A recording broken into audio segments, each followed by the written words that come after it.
Hi everyone, I'm Chef Susie with Escoffier Online. Welcome to our live session this morning. This morning we are going to be making a salted caramel. Super simple. We're going to be making this completely on the stove.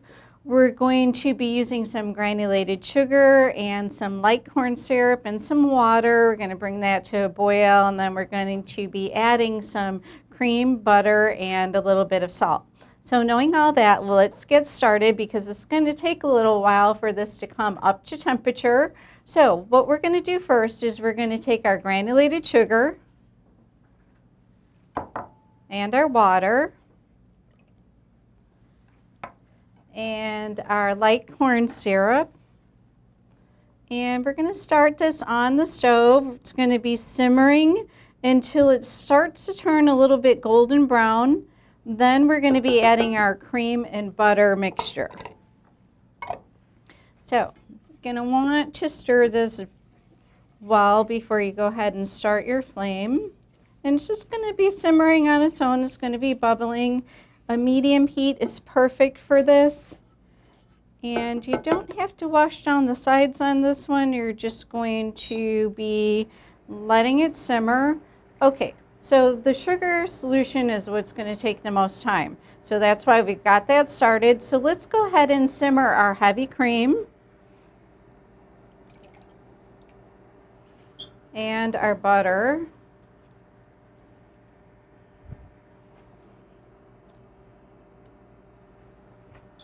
And we're going to be adding just a little bit of salt to this.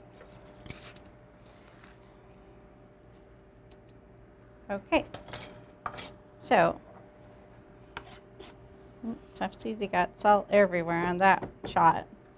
Okay, so we're going to go ahead and bring this to a simmer.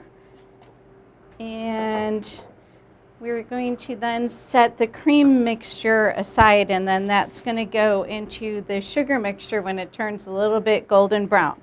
So, while we're waiting,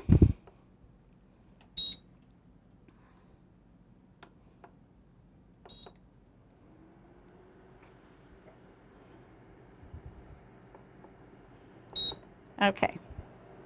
All right, there we go. Okay, so we're going to simmer our cream and our butter and our salt. Then we're going to turn that off, and then we're going to be adding it to our sugar mixture once it turns a little bit golden brown. So as far as the salt,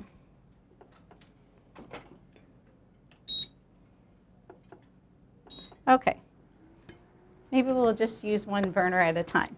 Okay, so let's talk about the salt for a minute. So I'm using kosher salt today. It's nice and coarse. We can use this for the top of the caramels. And this is just a regular salt that is coarse. There's no iodine in this. You'll find some table salts have iodine in them because it's a nutrient essential in diets, and it's good for people that need iodine, so they'll have a little bit of salt in their diet that has iodine in it. So keep that in mind when you're seeing iodized salt. There's just iodine added to it. And there's a lot of different salts from different parts of the world that you're going to be seeing. And I've got a few here today that I'm going to show you in just a minute. So let's just keep an eye on this cream. We're just going to be bringing it to a simmer, and then we're going to be setting it aside. Be careful with the cream and butter mixture because if you have it on a gas stove, a small pot like this, and the flame is coming around the pot, it can actually burn the sides a little bit, and then you'll get those little dark fragments in your caramel, and that's not something that you want.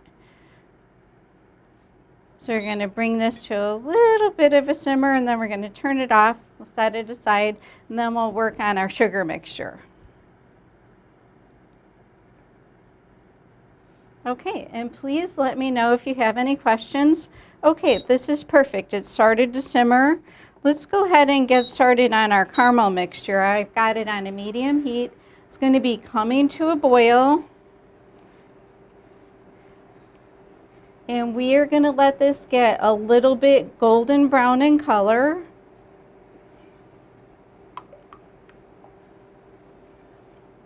And then we're going to add our cream mixture.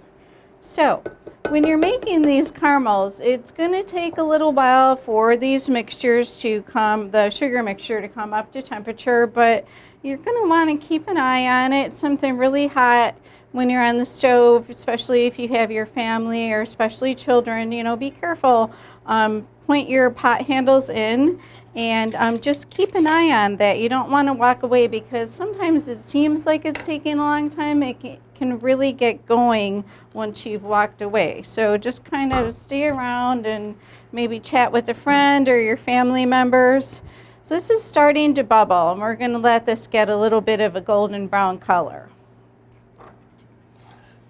So with these caramels, you can add a little bit of vanilla or you can add another extract to it. Like anything else, it's pretty much limitless with the flavor combinations. So definitely explore some different flavors.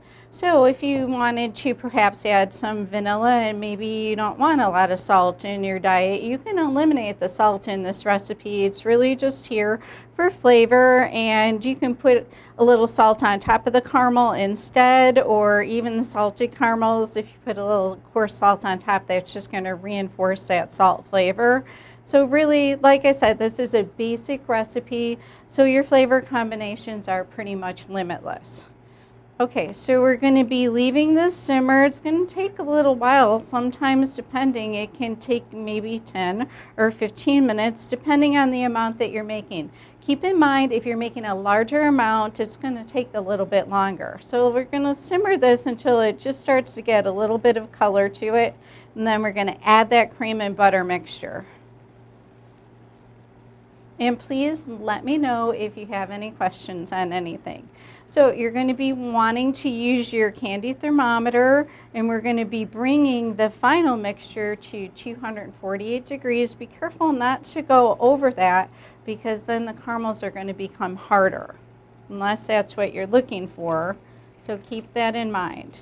Okay, so this is starting to get just a little bit of color. We're going to be adding our cream and butter mixture in just a little bit here. Okay, when you're adding your cream and butter mixture, you're going to want to turn off the burner, and it's still going to bubble a little bit for you, but just be careful when you're adding it and use maybe a wooden spoon or one of these rubber spatulas. And what I like to do is I'll mix it with my rubber spatula or my wooden spoon, and then I'll kind of finish it off with a whip to make sure there's no pieces in there. So they're going to let this get just a little bit more color, and then we'll be adding our cream and butter. You definitely don't want to add the cream and butter mixture while it's cold to something like this, because it's just going to bubble up a little bit more. Okay, so we've got a little bit of a golden color starting out here. Let's go ahead and add our cream and butter mixture. I'm going to be turning this off. Still pretty warm. Be careful when you're adding this. You'll see what I mean. It's going to bubble on you. So just add a little bit at a time and kind of keep your hand back. When you're making a big batch, be really careful with this. You may even want to put an oven mitt on your hand to help protect it. Okay, so perfect. It's added perfectly. Let's go ahead and turn the burner back on, and we're going to bring this to a simmer. Okay, I'm just kind of going over this with my whisk just to make sure that I don't have any pieces of caramel, anything that kind of solidified in there. So we're going to just be simmering this on a medium heat until it's about 248 degrees. That's the softball stage. That's exactly where you want your caramel for this. If it goes any higher than 248, you're going to be getting a harder caramel, and you may not even be able to cut it if it gets up to the hard ball stage. So be mindful of that. Use an accurate thermometer and keep a close eye on it. Okay, you don't want this to be simmering where it's splashing out of the pot. I had a little bit of a splash here, so they can definitely get burned by that. So be mindful of that.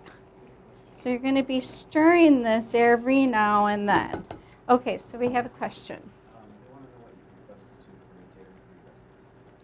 Okay, So we have a question on a dairy-free recipe.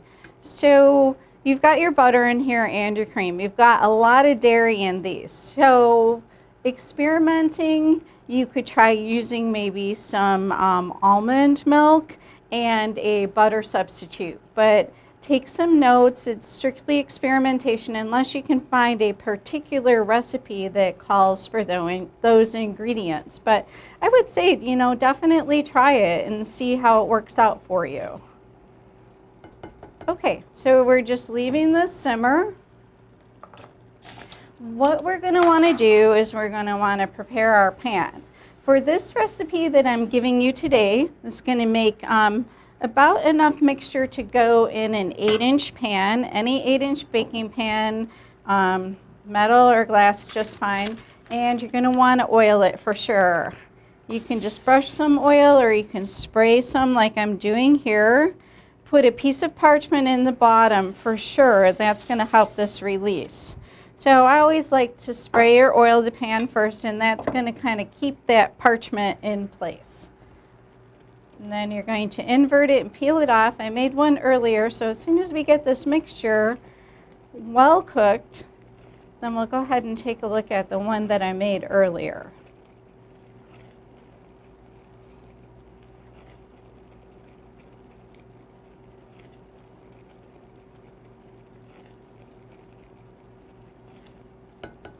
Okay.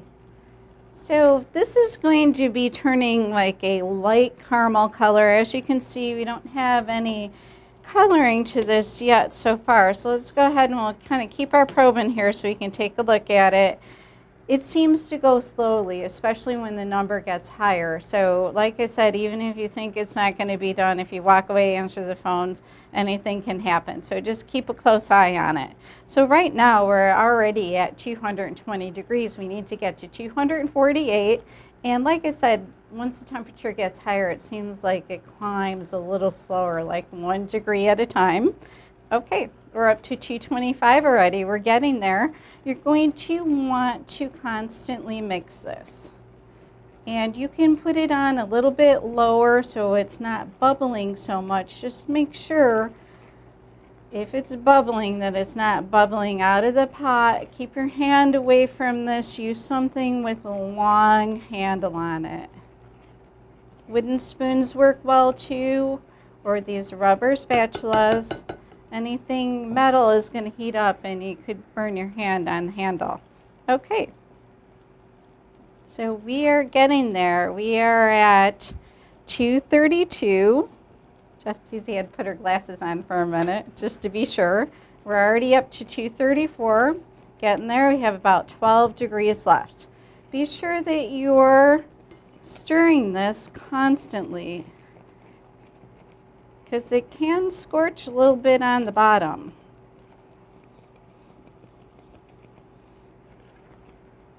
Okay, and we are getting there. We're still kind of sticking at about 235. So I did a little bit of stirring. And it's looking perfectly. This is coming around with a nice color. It's turning nice and caramely. These caramels, this recipe is not going to get a deep caramel color. It's going to be a little bit lighter. Okay, we're getting there. And we have another question.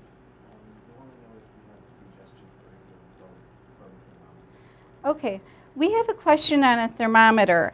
I like to use these digital probe thermometers. Okay, so we have made it up to our temperature. So what we're going to do is we're going to take this off the stove.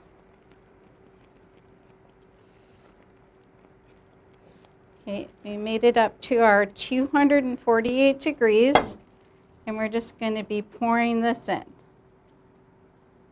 So it's a super nice caramel color.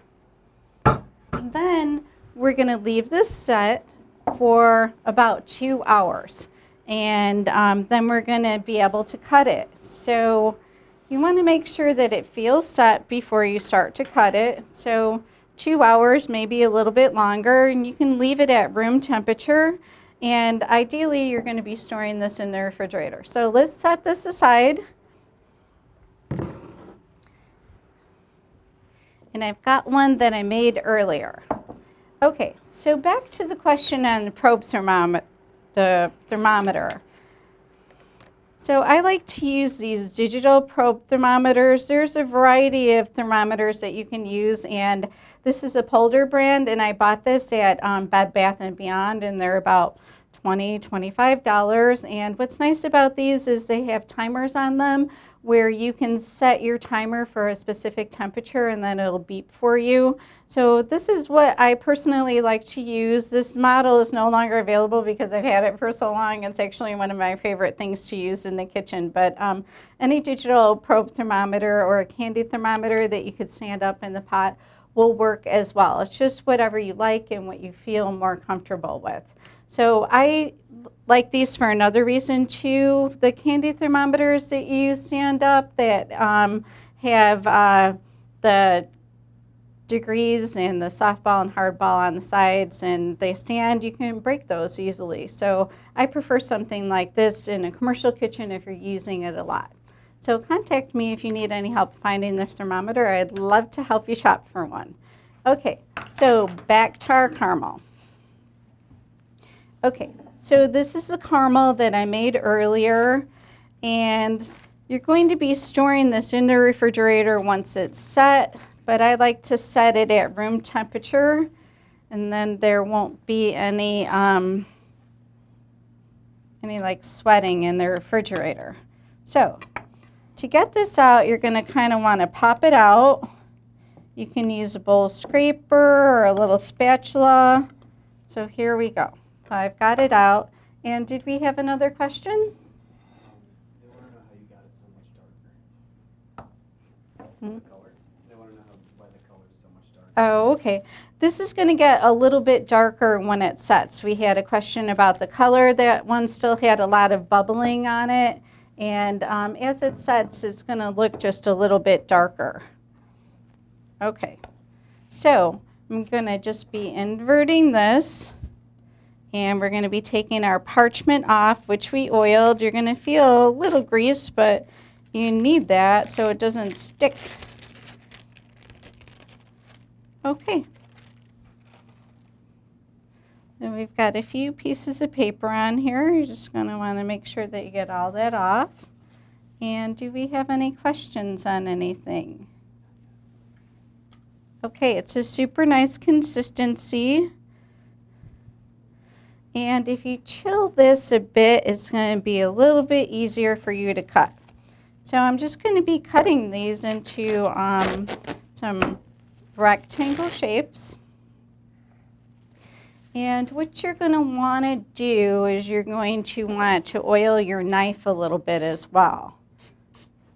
So I'm just spraying a little bit of the spray on here. You can use just a salad oil if you like. And this is just going to stop this from sticking and just give you a little bit of a better cut.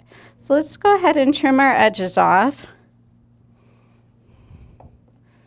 And this is a nice soft caramel. It's cutting really nice.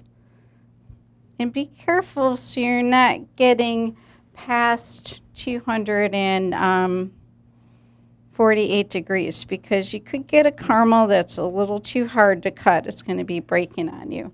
And we have another question. If you were going to use coarse salt to decorate it, would you sprinkle that on before or after it sets? The question is on the coarse salt. If you're going to be using coarse salt on the whole caramel, I would sprinkle it on right before it sets. But the thing about that is you won't have any control to get it right in the middle of your caramel. So what I'm going to be doing today is sprinkling a little bit on the center of the caramel just because I like the way it looks better. But it's definitely going to be sticking better if you sprinkle the salt on just before it sets up when it's just a little tacky on top. Okay. So a thing to keep in mind with when and where you're putting the salt on, if you're going to be storing it in the refrigerator, if your refrigerator is moist, your salt could start to melt on you a little bit. Okay, so keep that in mind. And it's just got a little bit of sticking here, but we're just going to be turning this around. Oh, there we go. Okay, and we have another question. Does it matter what kind of dish you set them in? Hmm? Does it matter what kind of dish you set them in? The question is, does it matter what kind of dish you set them in? Just really however you want your caramel presented. And I'm going to be putting some on a dish, and then I've got some papers that will wrap some in as well. So let's go ahead and cut our caramels.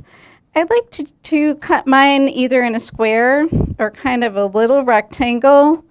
And you can cut these in any shape or size that you like. You can even cut them in rounds, but you'll have some scraps, but you can always use those to feed some friends and family. I've got some little square ends here that'll be nice for snacking on. Okay, so as you can see, the caramels have cut beautifully. They're perfect. It's a nice shape and size, nice clean cut. Let's go ahead and present some of these on our plate. I'm going to be sprinkling a little bit of salt on top. See, if you do this after you cut them, you can kind of get your salt exactly where you want it.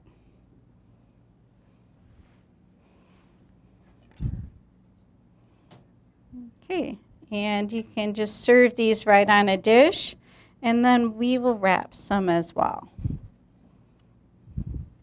These are also great for dipping in chocolate too. So have lots of fun with your caramels. And let's go ahead and wrap a few of these too. So I've got some papers that I bought at the store. They come in a variety of colors. I just have some red and gold and silver. And what you can do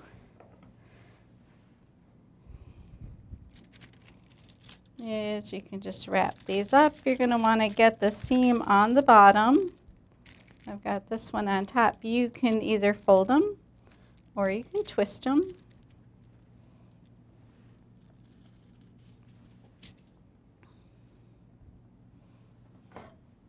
Okay, if your kitchen's kind of warm, you're definitely going to want to chill your caramels. So let's go ahead and put this one upside down.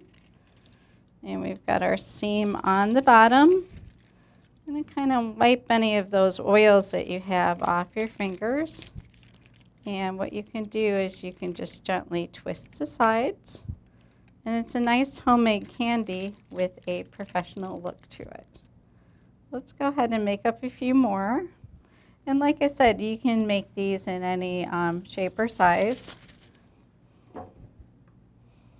And as far as salts, there's so many available. I'm just using a basic kosher salt that I got at the grocery store, and you can use the fleur de sal, which is the French salt, which is made by evaporation. The sea salts that you'll see are sometimes come from salt mines where they're evaporated, and the fleur de sal will have a little bit of a blackness to it, and it has different tastes from different regions.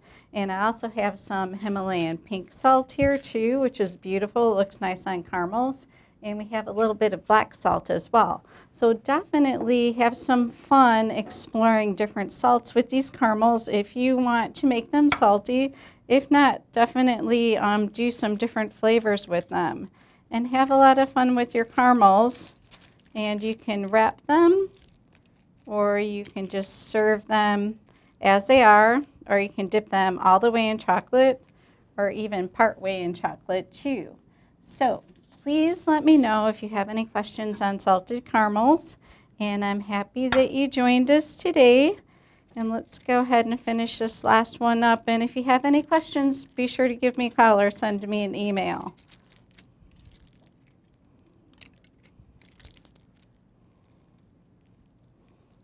And these are salted caramels. And thanks for joining me today, and we'll see you next time. Goodbye.